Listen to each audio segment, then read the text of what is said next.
that's what happened with Grubbworm this year. Texas 2K is the middle end of March, and guess when Jonathan brought me the car to update the setup? Last week. So what you're about to watch is a day-by-day breakdown of completely redoing the turbo setup and some other miscellaneous stuff on the car.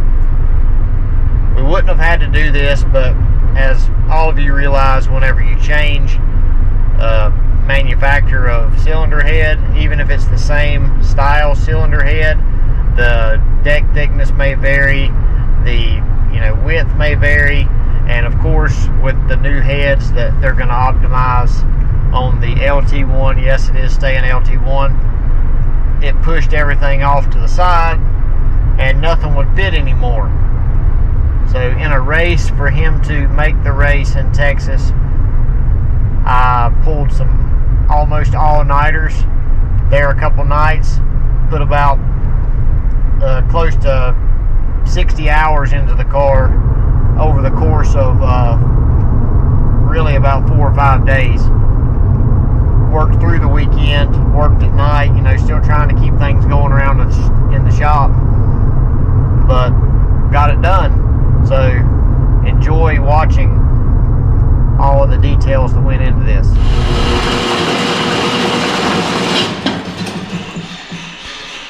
What's up, guys? We're here with the Grubbworm 2021 updates. Just going to go through a little bit of what's going on. Jonathan did decide to stay LT1 with this setup. It was a big debate whether to go to the old school small block Chevy and stuff, but after a biased vote to stay LT1 from all the fans, that's exactly what he's doing. But with staying with LT1, he did upgrade the heads. Obviously, he broke the castings on the old ones. So we've got new heads, new intake, custom elbow for the top, and it's going to have I think a little bit better rotating assembly in it as well. Same LT1 block style that has always been in it. So I'm going to walk you through what we're going to do in a week, basically. A lot of things have delayed dropping the car off and stuff. He's been on our list of stuff to do the first part of this year for a while. I was hoping he'd be able to get the car to us sooner than what he did, but one thing led to another. The car is in our lap now. We've got 1 week to completely redo all the setup. So I'm going to walk you through just kind of what we're going to do and talk about that. Joey's bringing the stubs now. We're having to rebuild the entire header setup, D-shaped ports, so all that's just handmade stuff that he's made this afternoon. But with the new cylinder heads, the deck thickness is different. Just the width of the head is different, and it pushed the headers into the shock towers where they wouldn't fit. The other headers were such a tight clearance that there's no room for any change really. So when he went to this setup, nothing would fit anymore. So all new headers this week, and with the new headers we're going to upgrade the hot side size to 3-inch, since we're going to 60mm wastegates instead of 50s. So the wastegates themselves will be 2.5 inches in diameter, the pipe feeding them. So we're going to upgrade the hot side to 3-inch. Streetcar Fabrication is going to sponsor another flange for this setup. We've overnighted everything to get stuff here. The snowstorm that's coming across the nation there has held up a lot of the stuff getting here. One thing I am going to do, if that was not on the list, I'm going to switch this for a billet lid. Can't stand these plastic lids. And Jonathan, he's pretty good about nitpicking and complaining if something gives him trouble. This one might not be giving him trouble, but I'm sure it will down the road. So I'm going to make the executive decision just to go ahead and replace it with a nice billet lid from Race Parts Solutions. Another thing we've done, new valve covers on these heads. We did an oil fill cap right here. This 16 is going to recirculate the pressure back down to the oil pan, so it'll help the oil drain back down through the heads instead of the pressure from the bottom trying to push the oil and hold it up on the top of the motor. He turns this motor nearly 9,000 RPM, so it makes a ton of pressure down there whenever he's really cranking it that hard. We're going to upgrade to a 5-inch downpipe. No, I don't really think he'll gain any performance over the 4.5, but let's check out this 4.5. Look how flat that baby is. It's just like you put it in a vise and squeeze it. It's got so hot, and because it's got that hot, I guess, I don't know if it's necessarily this turbo that created that much heat, but when he was really trying to push the little turbos, I guess the turbine got so hot that it shrunk the flange. If I put this flange in the turbo, it flops around like so much that the clamp won't even really hold it. You can see the lip is nearly gone right here, where they just had to cinch the clamp down, and it was still flopping around even though the clamp was tight when he brought it. So it had to be leaking a ton of air out around there for the wideband. So I'm going to go ahead and upgrade that. I would go back with 4.5, but I don't have any 4.5, and you can't get any material right now, and I need it right now, so it's getting 5-inch. So that's another thing. I'll show you this elbow. It's a nice Tick Performance billet elbow. Got a burst panel on the other side. Ditched the LT1 throttle body. Everybody might cry about that, but we've got a nice Wilson high boost 105 on there now. See, going here to the back, something else we're going to do. The vent tank here, it moves just a little bit, but it's enough, I guess, when the shock of just being a stick shift car, it has jiggled around and busted the Lexan on the back. So we're going to cut this out where it doesn't, where it doesn't hit the Lexan anymore, and we're going to put a trim ring around there to kind of support that area. Trying to think. Another thing we're going to do is do a back pressure sensor, but we're going to do a remote mounted one. So when the exhaust pulses are hitting and you do a remote mount reservoir to catch that pressure, it kind of tones down the pulses of the exhaust so you don't get a reading that's going up and down, up and down, up and down. He had a back pressure sensor in the turbine of the other turbocharger and never could get a good reading off of it. So we're gonna try to get that fixed up for him. We're also gonna add a brace going from here down to the downpipe, because the pipe's gonna turn up just like the other one did, but in the event that the other flange that we put on there gets hot enough to get a little soft like that, and it starts, you know, pow, pow, pow, pow on the two-step. You want me to do that again? Pow, pow, pow, pow, pow. All right. We had a good laugh. It will not beat it on the frame rail like it has this one. You can see it's almost cut the pipe in two on the trim ring where it's going up and down too much. So I think that's about it. We have 1 week to do all this. So been working till midnight every night. Probably continue to do that until we get it done.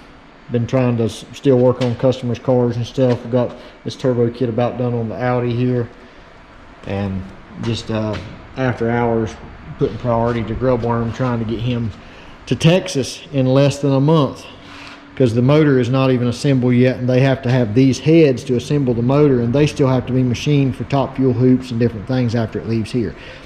So very time sensitive. All right, Wednesday night, about 15 minutes till 11. Let's get this Grubbworm party started.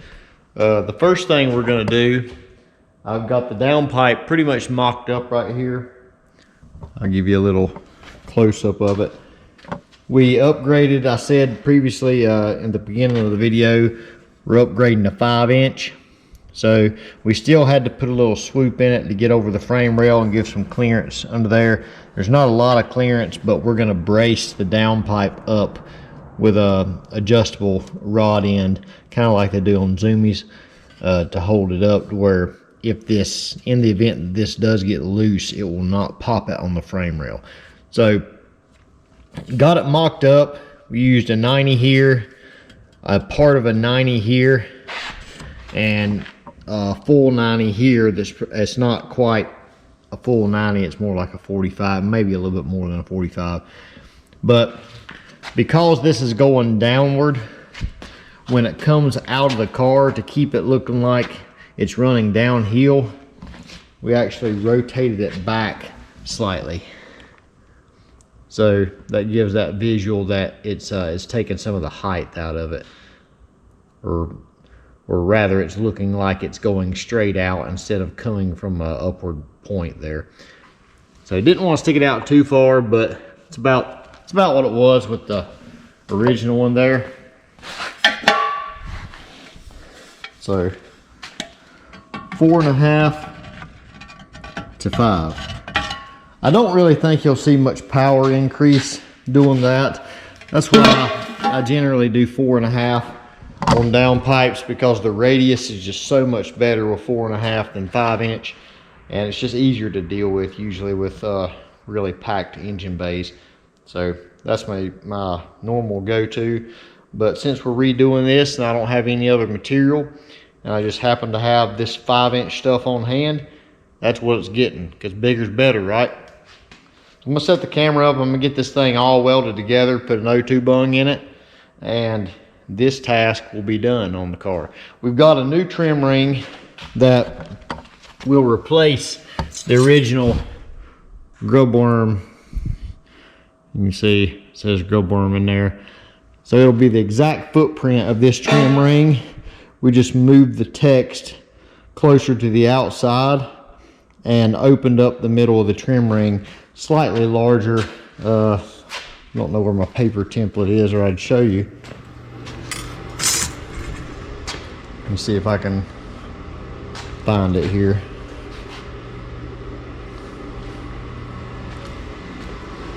Give me a second here. There it is. It's upside down. I think I still would have seen it, but. So this is the new trim ring. See, the text is still in the same spot. I'll get it lined up here. You guys know how I am about showing every detail of what I'm doing, so you can't miss this detail.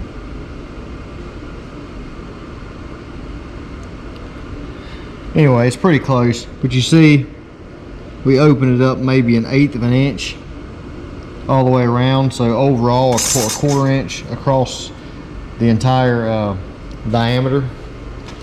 That will give us room for the 5-inch to come through. The 5-inch could have actually came out the trim ring like it was, but it would have been so tight that it would have rubbed against it like this trim ring has been anyway, because the downpipe was moving.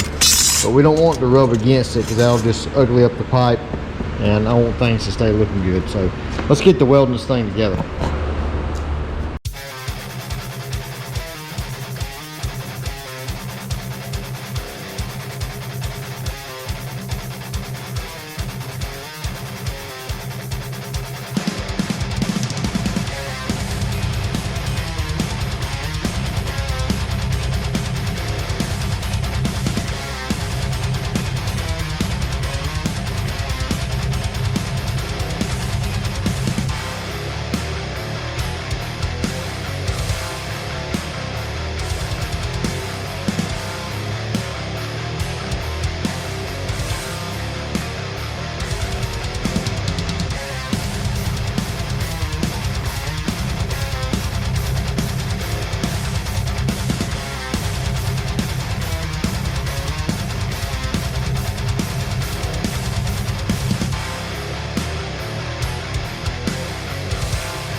Okay, we are done welding this downpipe up.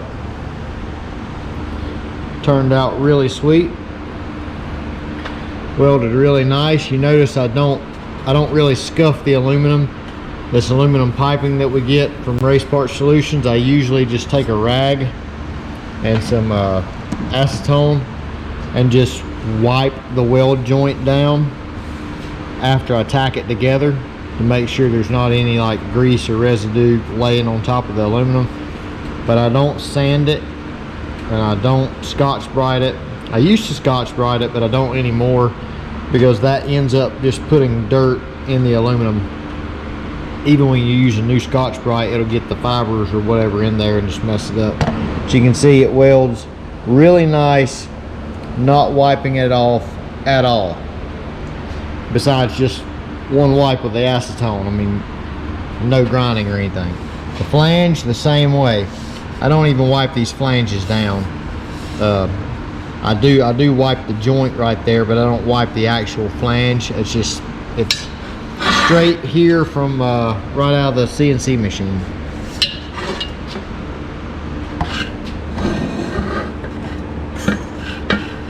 So on this, because it's 5" and it don't have the transition on the inside like the other one did, I was able to weld all the way around on the inside.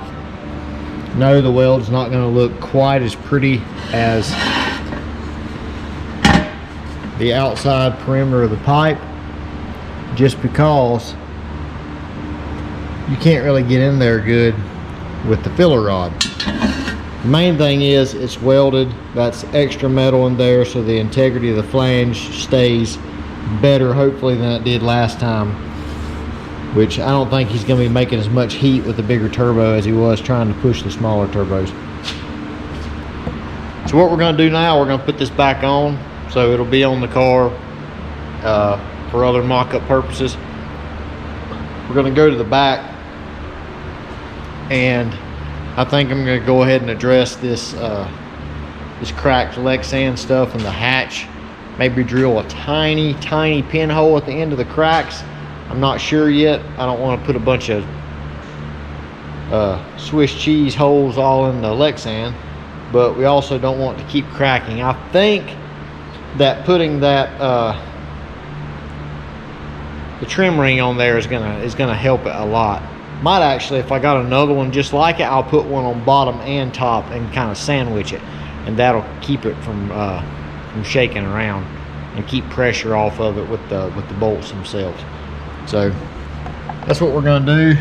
There it is. I've got it stenciled out. I'll probably set the camera up again, get this thing moved out here where I can get some air on it, and deburring tool, and go to town on it. So here we go.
All right, you seen the time lapse of that process? I need to get something over here to wipe this thing off.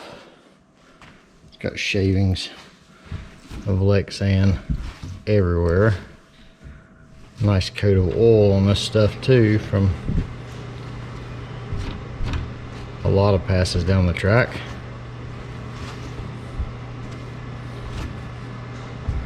But adjust the camera here, you can see we added a trim ring on top, and it's also got one on the bottom. And it's starting to run cracks out through here. You see I drilled a small hole at the end of that crack, small hole at the end of this one, so it should quit running. Plus, well, there's actually one more right there. We tied all this together. That stiffens this area a lot where the hole is, with the trim, the stainless trim ring on the bottom and top. So that's going to give about 1/4 inch, maybe less, like an 1/8 inch of clearance all the way around this stack.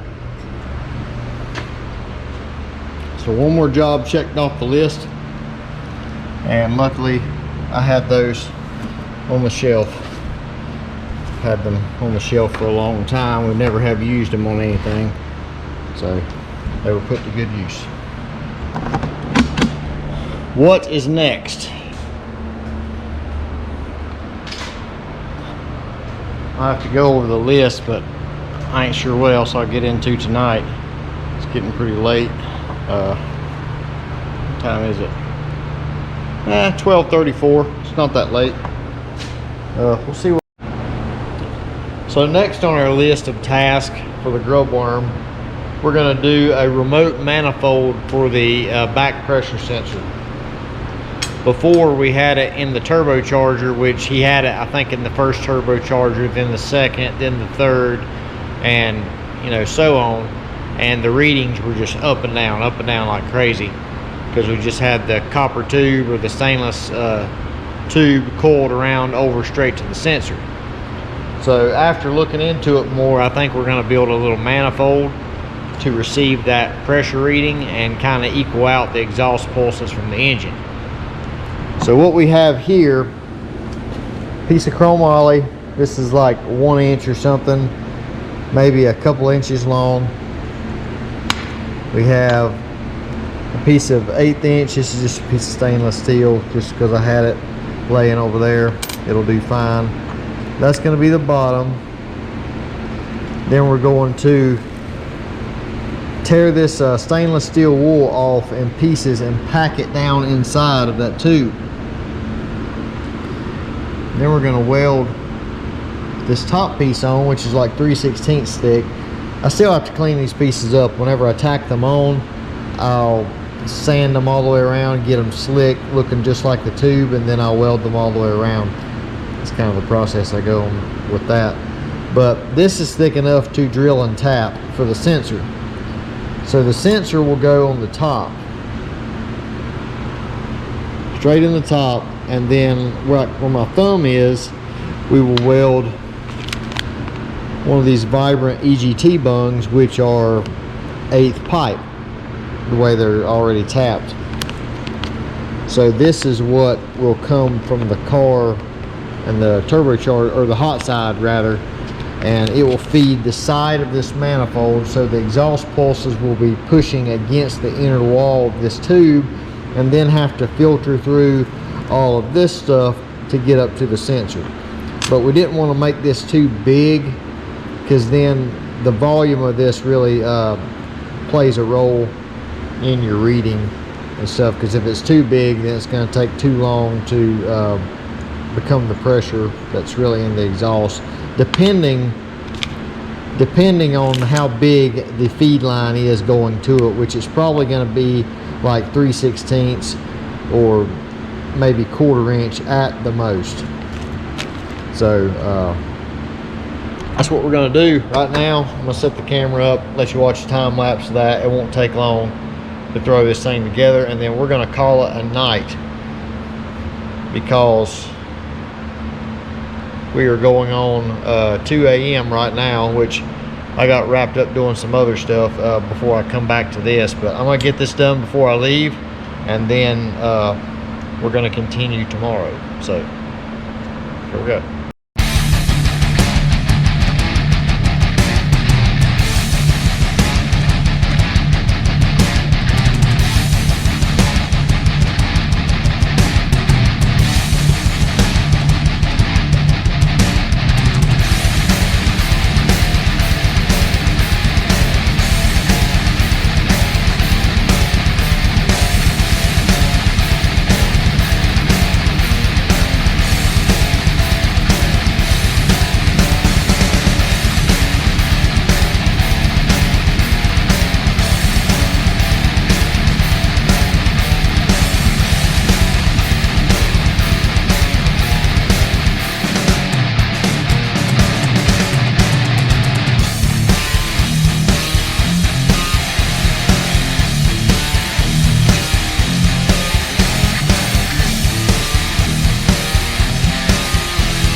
So here it is.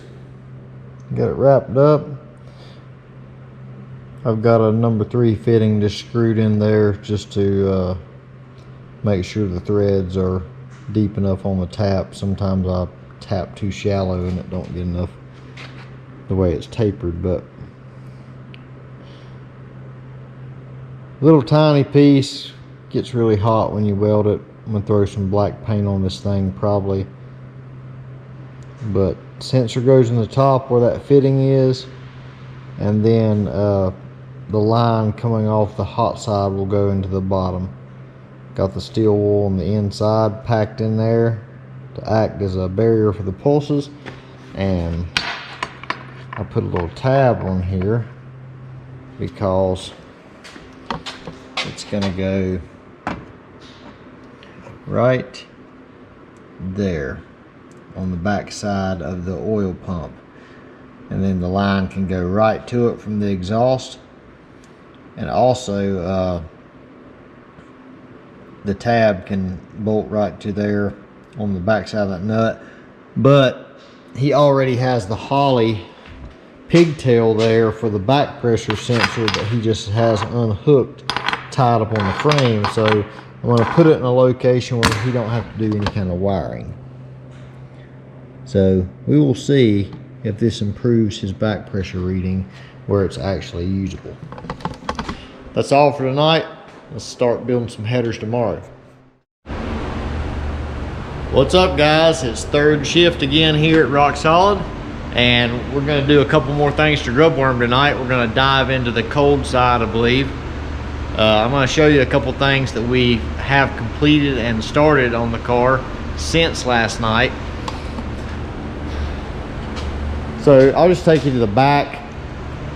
As you was seeing last night, I was working on this vent tank stack. I got the trunk back on. Now I got some help, and you can see how that lines up nice now. It's got a little flex in it, just where it's attached to the sheet metal trunk, how they got it attached. It's not super stiff, but there's enough room now where when it shakes around, it's not going to beat up the Lexan anymore. So you won't have to replace that window. Another thing, which I showed you the downpipe last night that I was working on, or I might not show you since I put it back on, but we got our new trim ring put on. It's See, it's the same footprint as the other trim ring. It says Grubbworm in it, just like the other one. We just move the text to the outer portion, give a little bit more diameter in the hole, and squared the pipe up a little bit more than the other one was. The other one was just moving around from the heat, is what it was doing. But another thing we've done since last night, we have started running the headers. Now, it took a long time to just get a plan together on these things, because just to be completely honest, I hate doing turbo headers on a small block Chevy style flange. The ports right close together in the middle, I cannot stand it, because it's just difficult to get them, you know, good and welded and stuff like that. I like it where the ports are spread out. It's a lot better to deal with, especially when running the primaries. So what we did on his, I still wanted to do an upswept header because I love the way an upswept header looks. And the downswept position, he's got coil packs. I don't know, my camera stand, you can see his coil packs are mounted down on the frame right there. And we've got this other side taken loose because I thought about doing a downswept header coming out the bottom, and just exploring a couple different ideas. The issue with this new setup is the valve covers. They have to come off because it's solid roller. Well, the old setup had the studs down the middle, or the bolts down the middle. Well, this one has them on the side. So pulling the valve cover off is important. It's going to have to be done whenever you're out there racing and making adjustments. So being able to get the valve cover off, still having an upswept header, and still clearing the hood, all within the confined space of the passenger side. Now, if anybody knows anything about the F-body, my four fingers right there, it gets more narrow as you go back towards where that primary loops around, but that's about all the room you got. And that's not but about a primary and a half as far as the width you have to deal with. So another thing, being able to get the bolts out of the header, being able to get the spark plugs, all these things you have to consider, and all of them have to work. And so it's just a massive brainstorm whenever you're doing setups like this, or any setup that we do here at the shop. You just have to make sure, like I was talking to Jonathan whenever he dropped it off, you have to see it complete before you ever start, because if you don't, you're going to be throwing a lot of stuff away and wasting 10, 20, 30 hours only to find out you built something that somebody's going to complain about and not be happy with, and you're basically going to have to trash it. So after exploring all of the things that Jonathan might have to deal with, the first setup was, I was pretty happy with the first setup.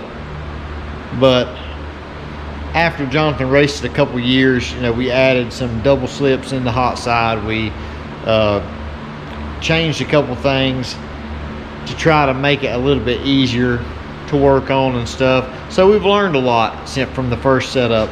And this setup, I just wanted to re-optimize everything and just go over everything and make sure that there's nothing that's going to cause him any problems in the field when he goes to the track. So as far as the headers go, we've set the hood on the car about 10 times today, checking clearances, and this is what we come up with. I think this is going to look super sexy, because you notice the throttle body is aimed down, collectors are aimed down, everything is kind of in a line right there. It all flows together. You're still going to have a nice, nasty looking upswept header that all you're going to see is primaries and pipes, and just a sick looking setup. And that's, I told Jonathan, I said, it's got to look pretty before it goes fast, and if it goes fast, it's an added bonus. So some people might say, You know, it don't matter what it looks like as long as it goes fast. Yes, that does win races, but when you're on the media and you're floating around and my name's attached to it, it's got to look good. So this is what we're going to do. The upswept headers, probably going to wait. I'm not going to even mess with those tonight. Like I said, I'm going to address the cold side straight up and do something simple tonight. It's late and my brain is kind of fried, so I'm not going to fight primaries tonight. So let's get started on this cold side and see how far we get. Let me talk about what we're going to do here for the throttle body. I've already mentioned it, but we've got the Wilson high boost. It's got the integrated dual seal. We're using Race Parts Solutions.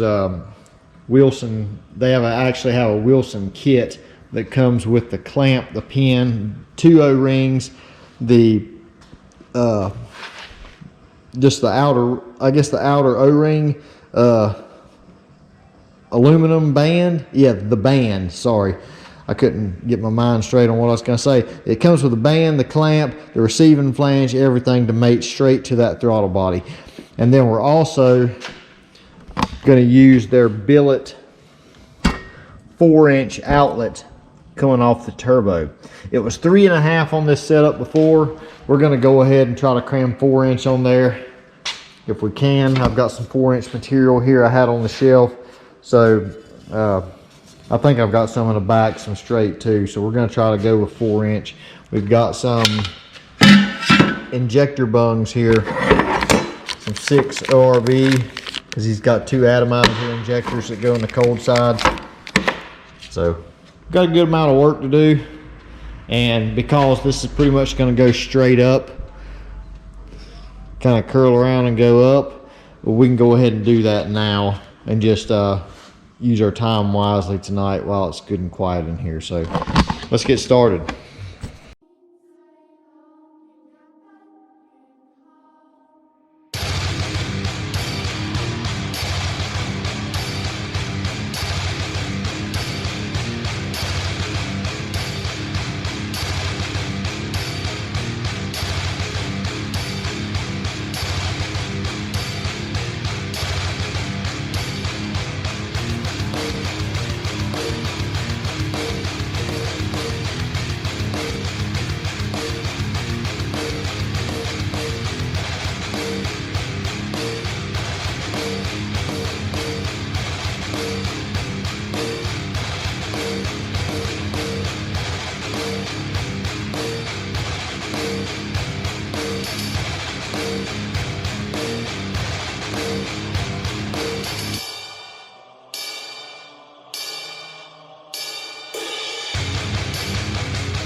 Okay, we've got the cold pipe made.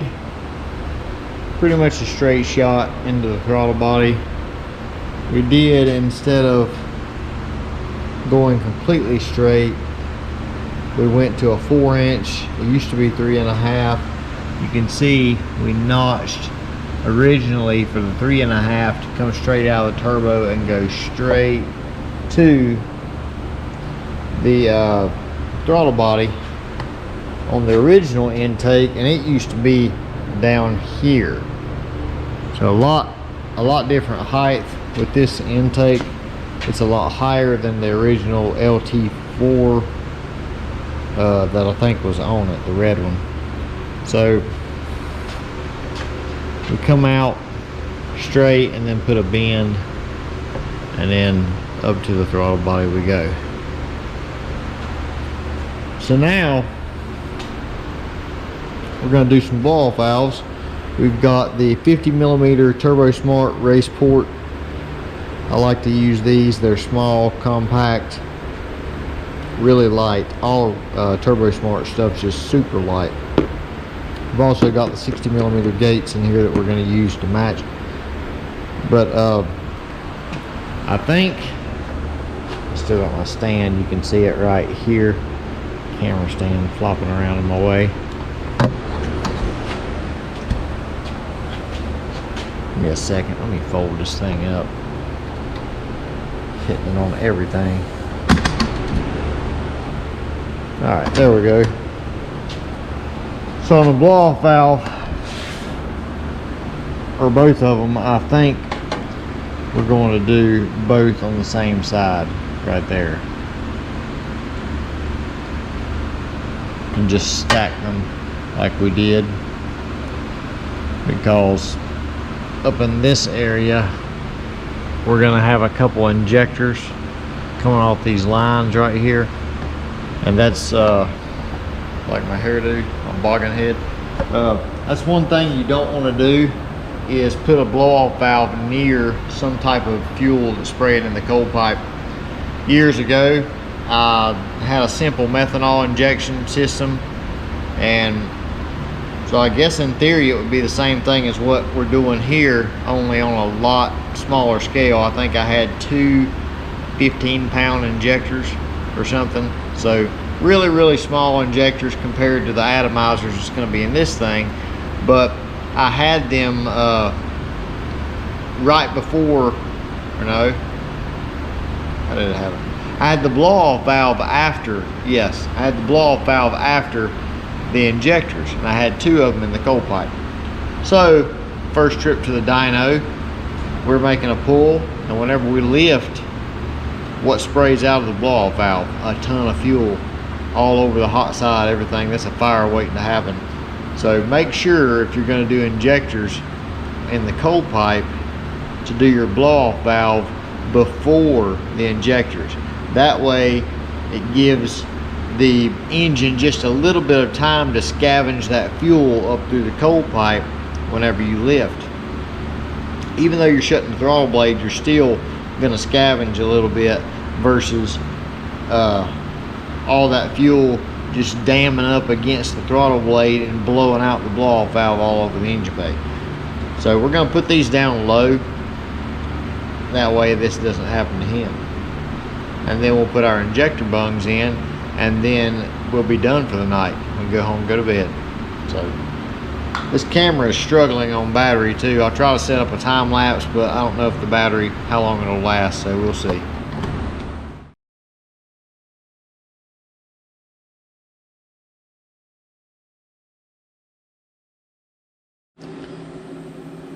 So what I did for marking my holes, I just marked a line. You might have seen on the really quick time lapse. So this blow-off valve, I need to, hang on a second, let me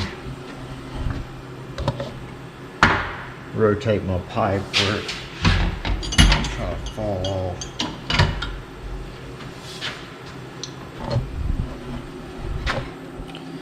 So this blow-off valve will go here, meets up to that line. And what I'll do, I'll get the other and put it spaced pretty equal. The only thing you have to watch out for is when you rotate these things, the fittings where your manifold pressure and stuff goes, you've got to make sure they're not like facing each other, because then you can't hook one up. Sometimes it's easier to connect them, have one reference and connect them with one line. Some people like to have independent references just to make sure they have enough vacuum to open fast enough, but this is pretty much what I do. Stands in the way again. Get them lined up like that. Take a level, go across both of them. Of course, they're going to be whatever the pipe is. But as far as the rotation, if this one, well, it's way out of level. I tell you, a better way to do that is an angle finder. Little Wixie right here we use. So that one is 2.8 degrees. That one is 3.8. So what we'll do is roll it back to 2.8. Now the blow-off valves are exactly the same on the pipe. You can make a mark on this other one now, and then template out your hole to drill and weld. So that's what we're going to do next.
All buttoned up and put back together.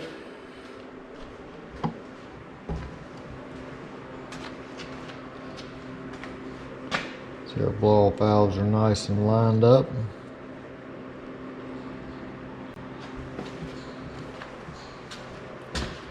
Injector lines. You got, let me see.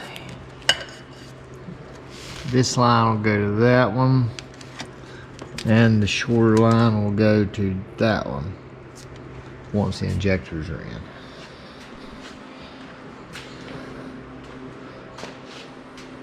Only thing that kind of bugs me, which it ain't a big deal because all OEM cars are like this, but you guys that like to put stuff out the hood, you know what I'm talking about too. The engines are always offset, and because this one still uses the factory motor mounts along with the motor plate, it's offset as well. So putting a straight edge on the edge of the intake elbow down this pipe is going straight up into the intake from the turbocharger. But if you look at the front of the car, it's slightly offset to the left, which it was on the old setup as well. You can see the RSM is in the middle. You can see the notches to the passenger side, which is fine. It's just because I know it's there. Every time I look at the front of the car, it's like that pipe is going a little bit the wrong direction, but it's going square with the front of the engine, and that's what we want it to do. So that's all for tonight. Tomorrow, I guess when we find some time, we'll continue the headers, and hopefully the goal is by the end of the weekend to have all the header primaries mocked up and be welding those together, and then Monday try to get the hot side knocked out, and then this thing will be done, ready for him to pick up and continue the no sleep till Texas 2K. He's been posting on Facebook. This is the same story that played out in 2019 whenever the car was debuted. I guess it was 2019. Yeah, we was really crunching to get the car done. Matter of fact, it was January that we got the car done here, the cage, the turbo kit, all that stuff, and he still had to get everything together. Well, now it is February 18th or 19th today. I forget. Well, I guess 19th now.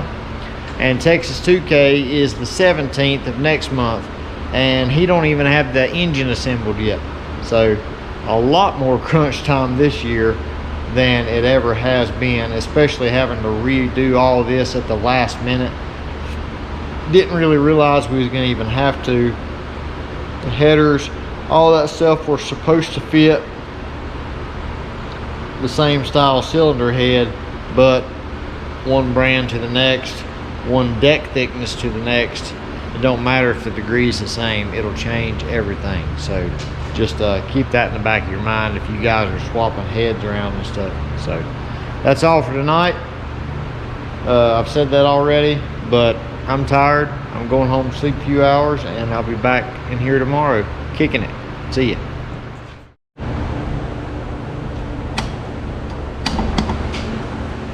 What's up? 11 p.m. on Friday. It's the end of the week. I was going to stay home tonight and get some sleep, but I'm afraid I'm going to be too pushed for time, so I'm going to put in a couple hours tonight. Maybe more than a couple hours. We'll see how it goes, how my brain's working tonight. You can see we've got half the primaries done.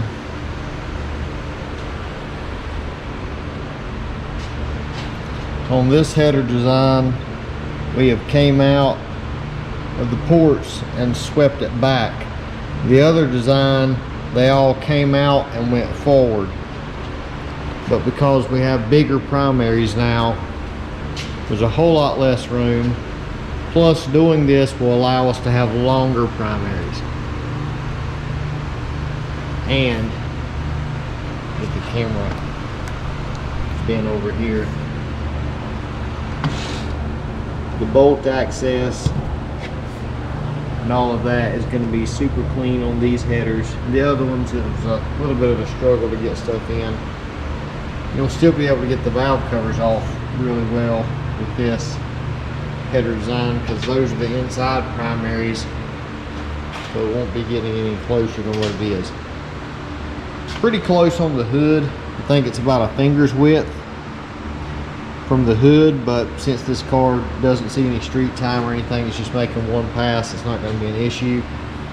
We're going to put some threaded nut certs in here, and we're going to put hood rest in the top of the shock tower like you'd see on the front of the car normally. We've got them in the back, we use them on our S197 kit, but we're going to put them there so they don't stick up, they're not going to be noticeable, but we can adjust them where at 200 miles per hour it's not allowing that hood to flex on these Zeus rails that go down the fender, because see they move, but this will keep it from coming down at all and getting close to the header in the event that it does get close to the header.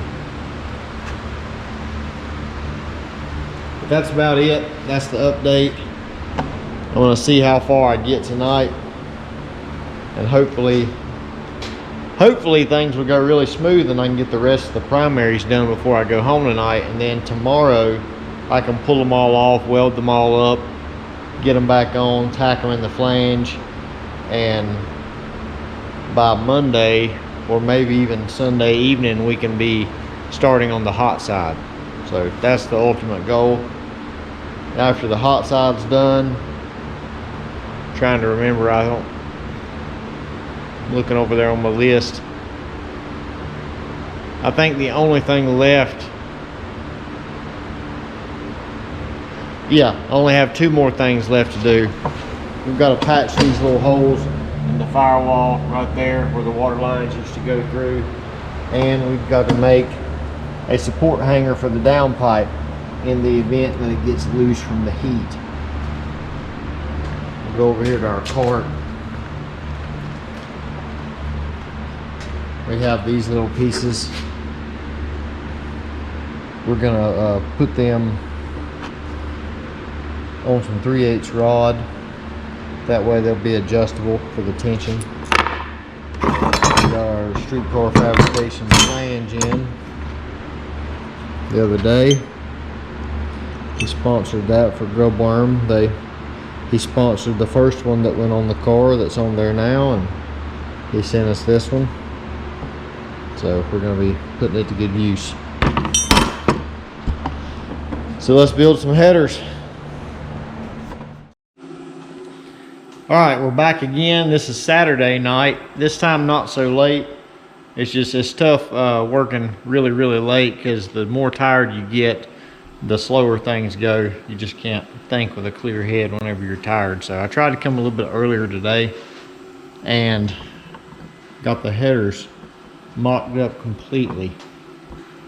This side was a little bit easier.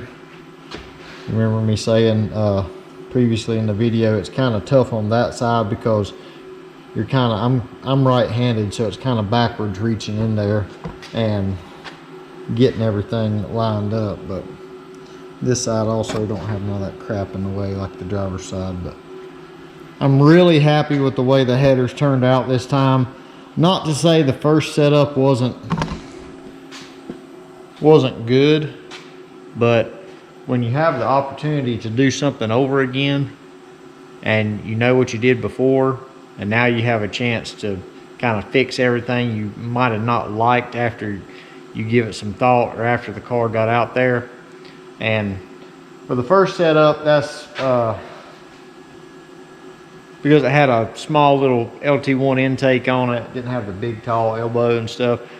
The first setup looked pretty good. It flowed good with the layout of what he had. But this setup, we got a big tall billet elbow, and now we got big upswept headers, long primaries, you know, really nasty looking. And of course it'll probably increase the performance a little bit having the primary stretched out like that. So tomorrow I'll probably come up here in the evening and try to get the headers completely welded up, all the primaries, and then assembled and welded up where we can get them on the car and start running the hot side tomorrow. But right now, what I'm gonna do before I leave is do this downpipe brace. We've got, if I can hold the camera here, We've got little threaded rod ends here. And what I've done, I've just welded a bolt up in this 3/8 rod. Just cut the head off, crammed it up in there, and welded it. I've got the jam nuts here, and see the rod end is threaded. So now what I'm going to do is make a tab off of the fender bar here, and then go straight down kind of on this side of that weld with this tab arrangement I've made out of some angle. I'm going to back them up, weld all the way around. This is what I'm getting ready for now. And then I'm going to drill one hole through there, and that's what that rod end is going to go through. And then you'll have all this weld engagement on both tabs, plus you'll have quarter thickness right there. So set up the camera, I'll let y'all watch that on time lapse, and then we'll pick back up tomorrow whenever we're welding the headers. So here we go.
What's up, guys? It's Sunday afternoon. We're going to do some primary welding today. Got all the primaries taken off the car on the cart. Remember, these are D-shaped ports on the LT1 heads. So we made these little stubs here to slip inside of the 1 7/8 tube. We actually split these and shrank them down where they could fit inside of that D, because unless you have I guess, a machine to squeeze it down. There's really no way to do it. You have to make it out of an 1 3/4 stub. So 1 3/4 will slide into 1 7/8 like a step header. So the stubs are not but maybe that long just to get it started. But you see, they still need to be shaped. Well, this one we've already shaped. See, it fits really nice all the way around. Just gonna have to do that to the rest of them now, and then weld them up.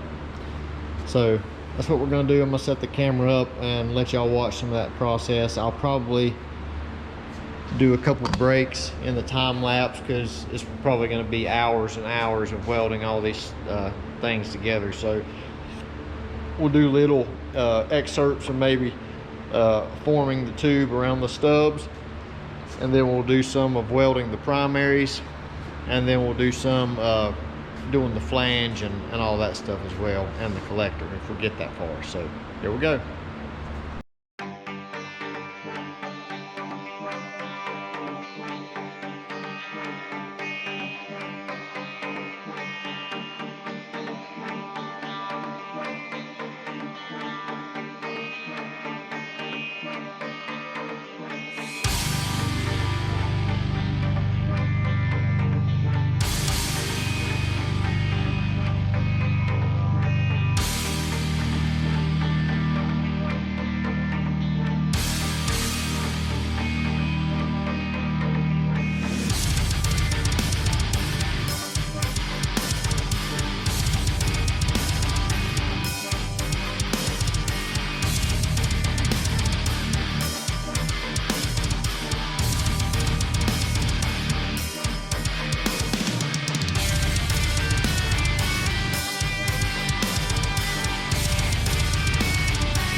Okay, we got one header welded up already.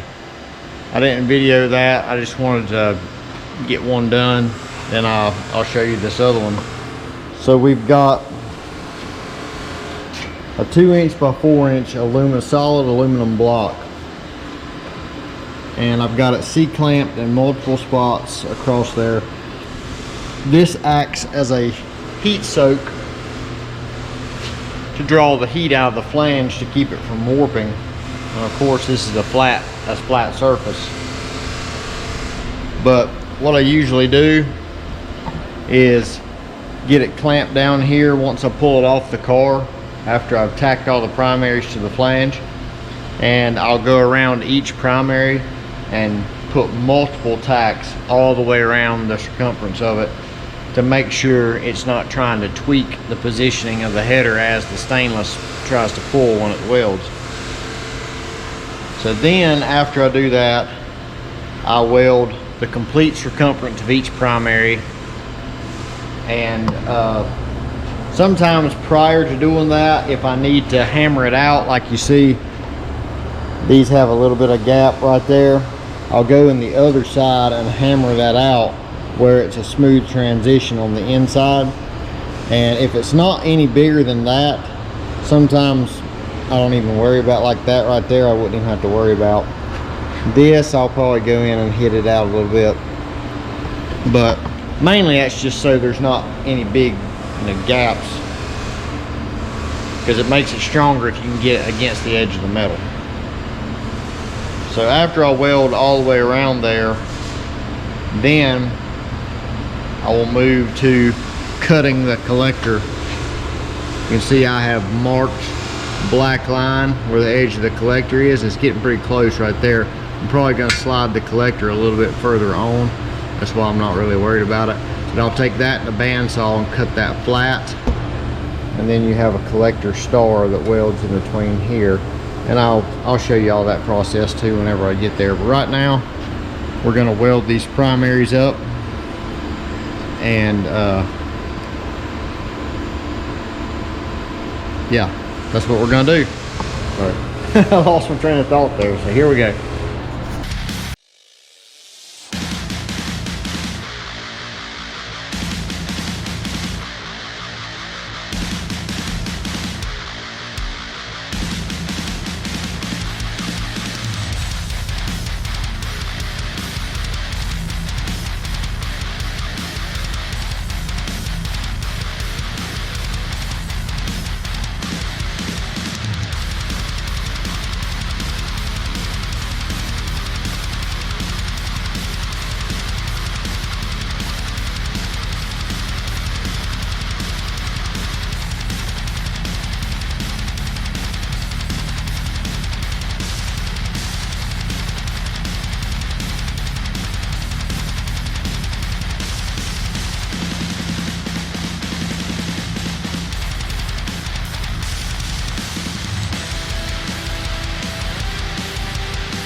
see me? All right, fast forward a couple steps.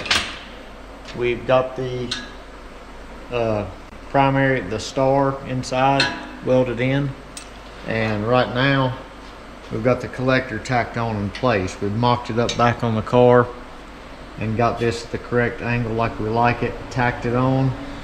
And now I've got a C-clamp. I've welded a wedge on.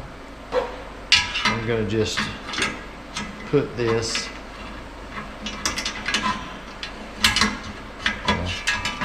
in here, and right where the wedge of the collector is in between the primaries, I'm going to squeeze it,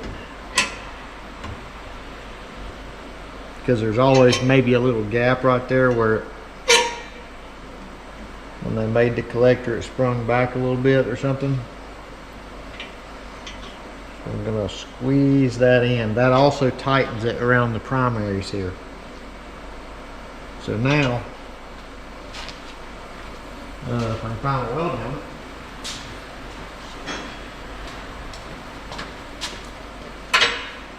now while it's squeezed in, I'm just going to put a heavy tack. The tungsten stuck out a little bit further. Put a heavy tack right in that corner.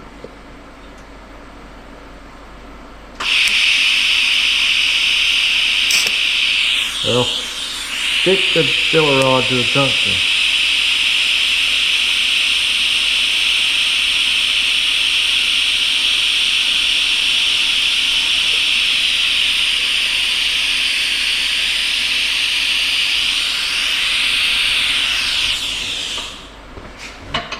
Okay. Now we just work our way around. And I've already got a tack on that one. Whenever I mocked it up on the car. See, that fits tight. There's no need to really squeeze that. But we're gonna go ahead and tack it anyway.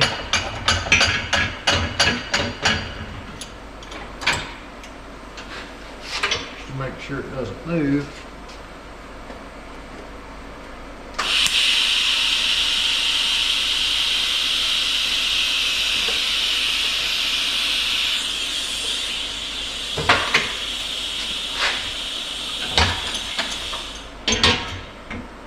And then we got the bottom side, which could stand just a little bit of squeezing.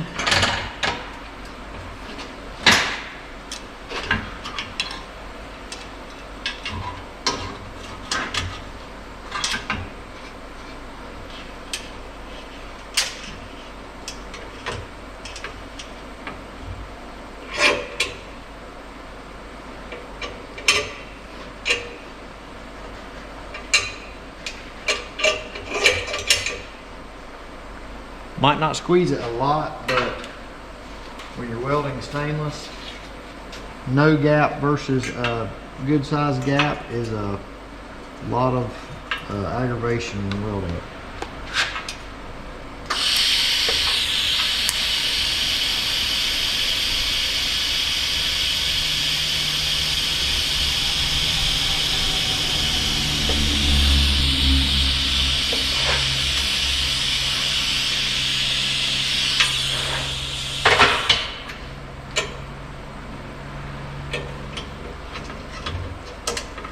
Okay.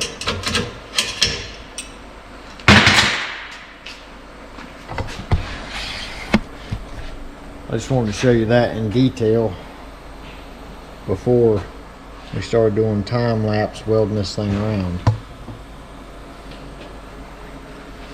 Another thing, if you use a rolled collector like these are, I always put the weld on the inside where you can't see it, inside bottom.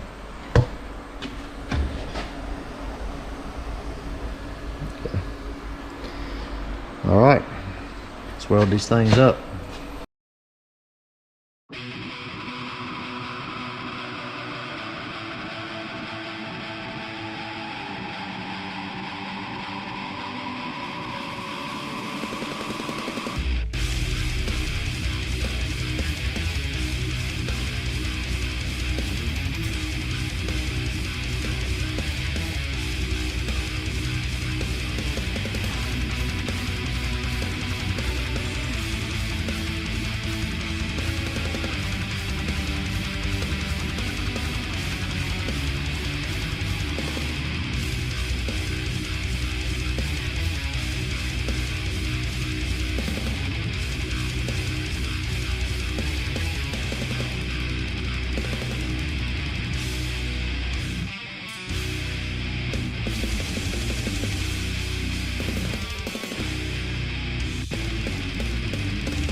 Alright, so we made a little trip to the machine shop. Our buddy's Axe 2 machine shop up the road. He's got a really big belt sander. Again, I don't really like the small block Chevy style or port design, because two of them in the middle like that. So you can see we had this thing belt sanded where it's good and true and flat. Whenever we weld it on the outside there, the flange stays flat because it's clamped to our aluminum block. But when you have to flip it over and weld the inside, it makes this flange draw up in the middle. And the outsides ain't that bad, but it'll just arch the thing like that with the heat. So now they're good and flat. They do have a good seal. Jonathan won't have no problem with them, so let's put them on the car.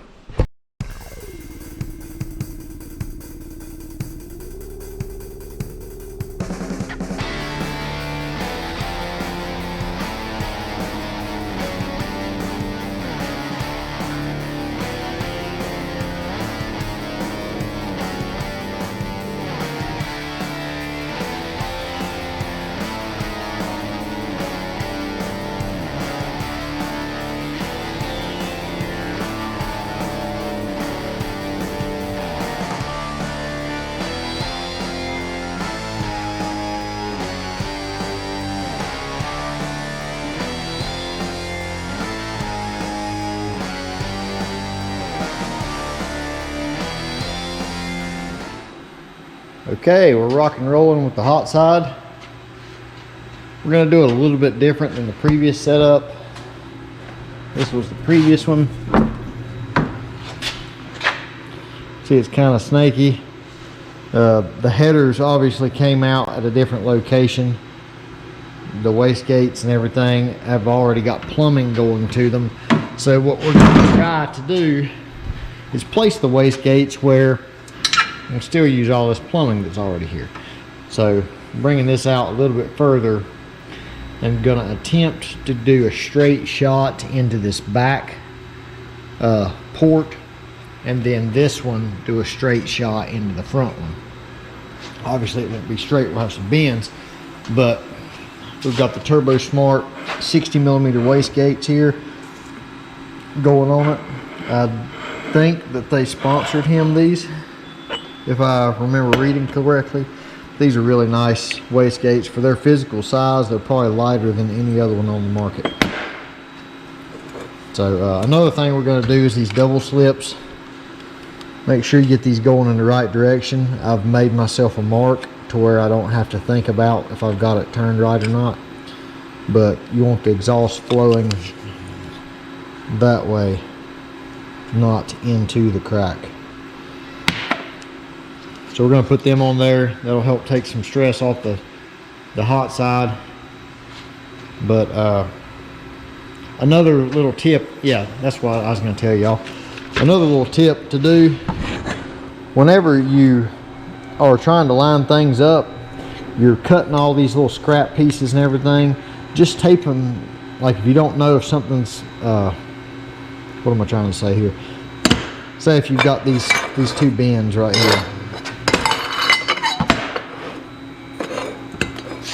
and just for example, you don't know if this one is going to be turned right according to this one, or if it's even going to line up. You might think it's going to line up, but it might be like that or something, so you can't do it. So tape some stuff together, and what I do, I just trim it, take these pieces and just trim it on the bandsaw until I get a scrap piece like this to actually fit. Then once I get it to fit, I measure what the scrap piece is and then cut a nice piece, which I got in the saw over there right now. I'm about to cut 11 and 7/8 inches. So you can hold these up and see if it's going to line up. So that's one little thing that I do, because I'm not big on getting the calipers out and doing all this fancy measuring. I kind of just look at it, make a cut, test it, get a visual of what I need to trim off, maybe an 1/8 inch or something like that, or a 1/2 inch, and then I just start sneaking up on it until it fits. It's because 9 times out of 10, whenever you try to make a dead nuts measurement on it, you end up just throwing a piece of pipe away. Because if you're off any, you can't make the pipe grow. So that's what we're doing. I'm gonna try to get this mocked up by the end of the day, and then tomorrow Wastegates, welding, maybe some welding today. But really happy with the way this is turning out. This is really gonna represent the car good, I believe.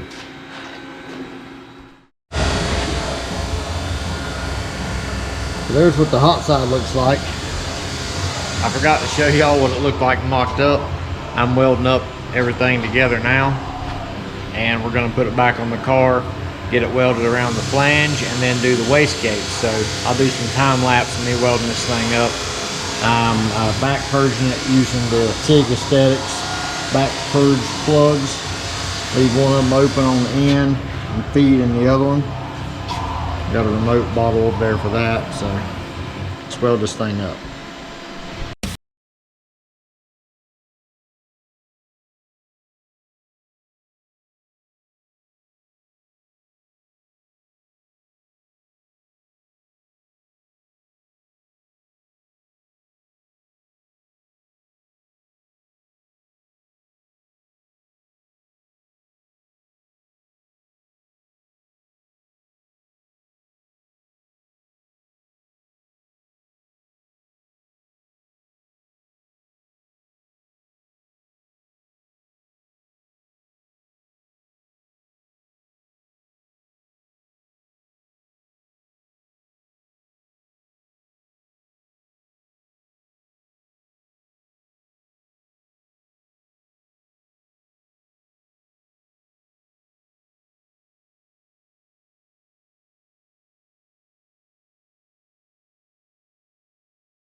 So it's been a very productive day today. I'm actually ahead of schedule. So tomorrow, come in first thing early and get the wastegates mounted on the car. I've already got one to fit. You can see I did a little time lapse. I didn't do a time lapse. I showed you welding this thing on here, but it'll go right there. That way you can still use the lines. But I get the other one fit, then get the holes cut in the pipes, and then the dump tubes put on, and then I'll finish welding the pipe to the flange and stuff down there. But should be able to get everything done in about 3 or 4 hours, maybe less. And then, like I said before, we're going to put some hood rest right there. Just run them all the way down, but just to keep the hood from, just in the event that it might push down, because those are kind of floppy. And I know the hood flexes at 200 mile an hour. Just I know several people that their hood has mashed down and pinned their throttle wide open. I know one in particular person that did that. So, and that should wrap it up. If we get it done, the sucker might go back to Mount Airy tomorrow, and Jonathan's got his work cut out for him. So it's been an experience. I won't do it for nobody else, so don't ask. All right, this is the last day that Grubbworm's going to be here. We've got the wastegates mocked up anyway, and it'll be done today after I get that stuff welded in. So just going to give you a little tip on how I get the wastegates on different setups, you know, the way I want them before I weld them in. You can see I've cut and fit my notches for the 2.5 inch going to the 3. I've got the wastegates where I want them.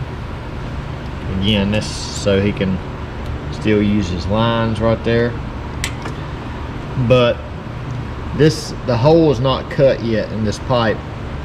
See, I've got it marked around here and one little tack holding it on. Same thing on the other side.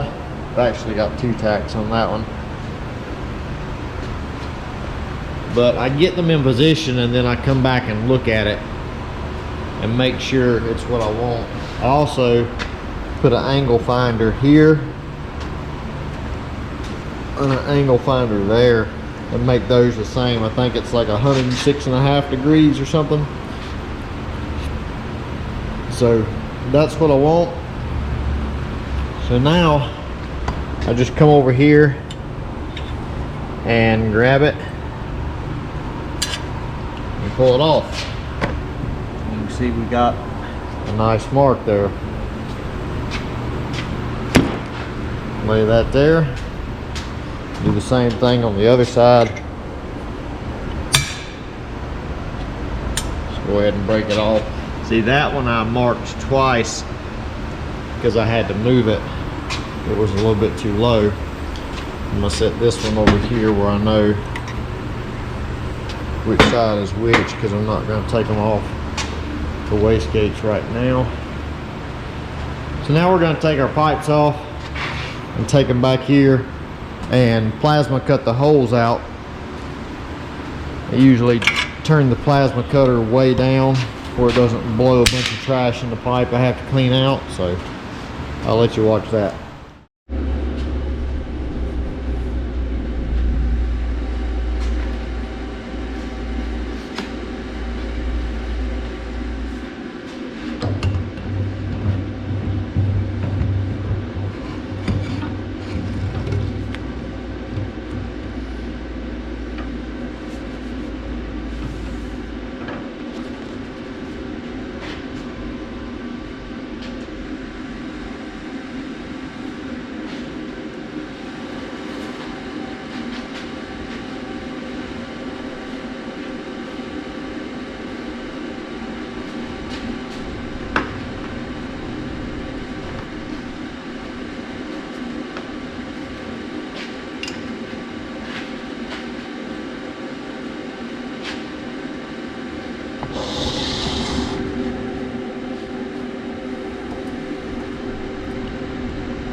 After finally getting this plasma cutter to work,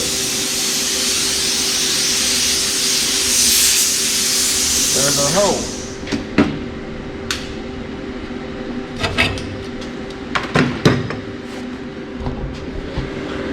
We'll say this Everlast plasma cutter, it's got a good duty cycle because we've cut for hours and hours on some really thick stuff, but the consumables and the head on that thing kind of sucks, because once it gets some age on it, you really have to play with it when you change stuff to get it to make contact. So there you go, there's our hole. See, black line is the outside ring where we're going to weld. I'll take a stone over there and sand that out smooth to where it's better matched to the outside edge, and then we'll get these things positioned and welded on. If it leaves a little bit of slag inside the pipe, I've got an extended die grinder with a flapper that I put down there and smooth everything up. But that, which is probably really hot, that is way easier than doing it with a hole saw. A lot less headache. Also, you notice on previous setups I used to weld this to the merge and then do that, but in hindsight it's probably better to do this first, then get these welded up, and then weld this to the merge down, or the flange down at the turbo, because when you do this, especially in a bend, it's going to change that pipe ever so slightly, and what you have perfectly fit up right now is not going to perfectly fit up after you weld this in. So to keep the stainless from really pulling really bad and messing up your fitment, just save the flange welding for last. That way, if it pulls a little bit, it's really not going to make that much of a difference because you're welding it down here at the flange, and it's not so critical as your V-band connection. So let's get this stuff cleaned up and weld it to the flange, and then we will be done with this turbo kit.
Okay, we've got the flange welded up. These things always weld beautiful.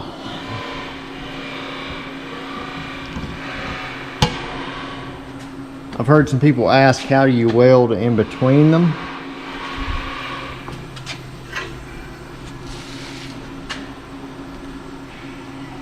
That's a 12 cup with, I don't have a measuring tape handy, or I would show you what kind of stick out we have. But, well, there's nothing. Yeah, there is, right here. This is a GLS cup with pretty standard diffuser in it.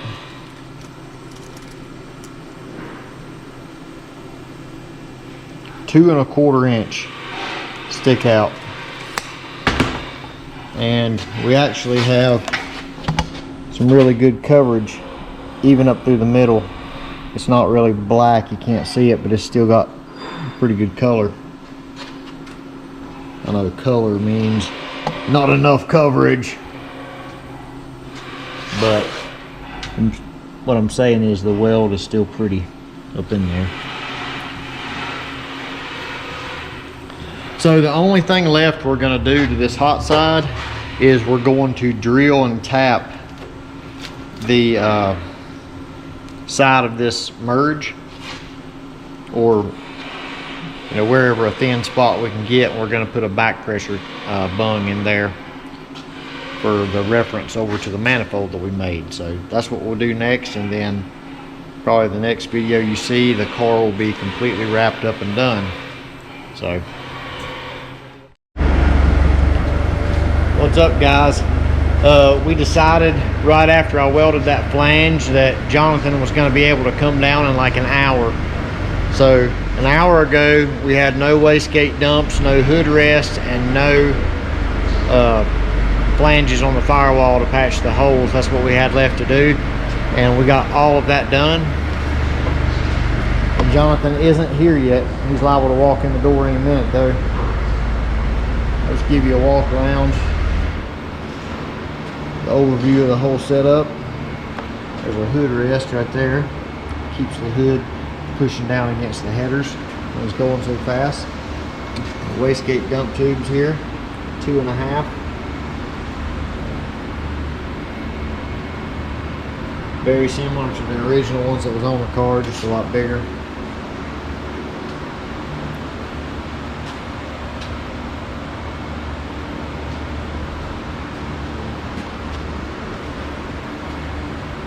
Really happy with the way this come out. Like I've said before, you look back in hindsight of different builds that you've done, and the first one, we was happy with it when we did it, but I'm super happy with the way this turned out over the first one. Got our back pressure sensor right here, so it can curl and go into the manifold. It's got double slips.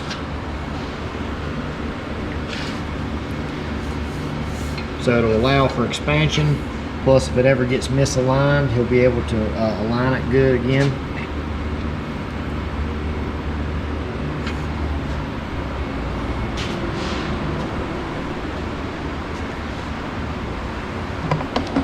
So that's it. Will he go 6s this year? We'll find out here in 2.5 or 3 weeks when he's in Texas. It'll be a brand new, I guess it will be a brand new setup. Still LT1 motor, but a better turbo setup. Obviously a lot better cylinder heads, a better intake, a lot more optimized LT1 from before. So thanks for watching this long drawn out video of the 2021 update for Grubbworm. Hope you enjoyed it. I try to share any kind of knowledge I have, maybe help somebody along the way. So see you next time.